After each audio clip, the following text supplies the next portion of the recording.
আচ্ছা, এখন তো ভারত পাকিস্তানের যুদ্ধ চলছে। কোনো মতে যদি আজকে রাতের মধ্যে পাকিস্তানটাকে ভারত উড়িয়ে দেয়, তাহলে তো পাকিস্তান পুরো খালি। পাকিস্তানের ঘরবাড়ি যেগুলো থাকবে, সেখানে থাকার লোক থাকবে না।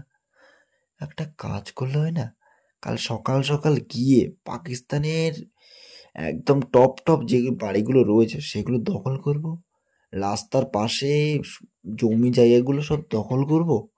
তাহলে ভবিষ্যতে মোটামুটি নাতি নাতির কাছে কোনো কথাবার্তা শুনতে হবে না।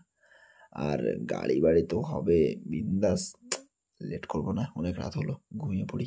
কালকে সকালবেলা উঠে তাড়াতাড়ি যাব, সবার আগে গিয়ে পাকিস্তান দখল করবো। ও পাকিস্তানই তো না, তখন তো এটা ভারত হয়ে যাবে।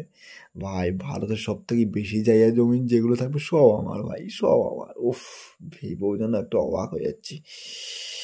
না, ঘুমিয়ে পড়ি। কাল সকাল সকাল গিয়ে আগে পাকিস্তান দখল, পাকিস্তান এখন আমার।